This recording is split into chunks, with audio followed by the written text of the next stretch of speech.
Okay, fourth graders, this is your last video for this week.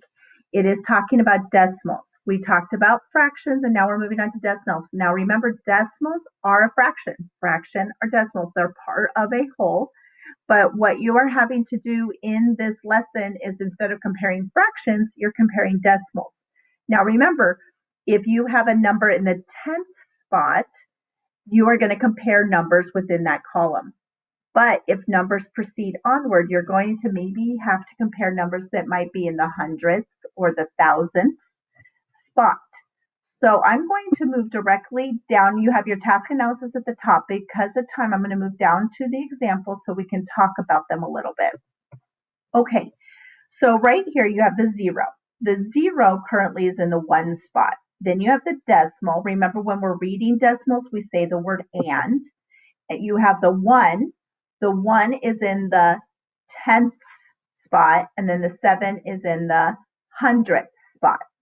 Now, you compare the numbers starting with the whole number. You have a 0 versus a 0. Those are the same, so you have to move on to the 10th spot. You have a 1 versus a 1. Again, those are equal, so you would move to the 100th spot. You have a 7 compared to a 3. Out of the 7 and a 3, which one is larger? The 7 is, absolutely. So your inequality sign is going to face this direction. Let's move to the next one. You have a 0 in the 1 spot. Oh, those are equal. Okay, go to the 10th. You have an 8 compared to a 0. Which number is greater? The 8 is. So because of that, the inequality sign needs to face the 8. It doesn't matter that this has 3 numbers in this equation and this one only has 2. What you're looking at is the place value of the digit number, okay? Or digit, which is number. Okay, so we're going to go ahead and move on to number 3. Number 3, we have 36 hundredths and we have 63 hundredths. Again, you look at the zeros in the ones column. Those are equal. Then you look at the 3 compared to the 6. Again, when you're looking at those numbers, you know 6 is larger, so your inequality sign needs to face that direction. Okay, we're going to do one more. You have 4 tenths and 40 hundredths. Now, this one's quite interesting because if you compare it, you have a 0 and a 0. Then you have a 4 and a 4. Those are all equal, right? But then you have nothing and you have a 0.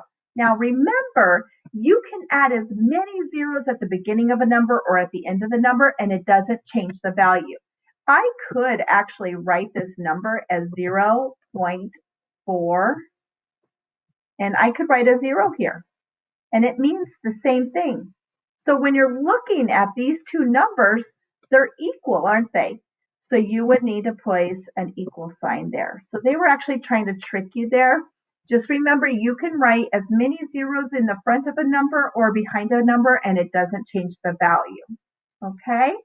I hope this helps you remember what you needed to do when you're comparing decimals, and enjoy your school city packet. Don't forget to complete it all and turn it in to us before the end of Thursday. We'll be looking at them and grading them and checking things and seeing how you're doing and giving you some feedback on Friday. Okay? Have a wonderful day. Bye now.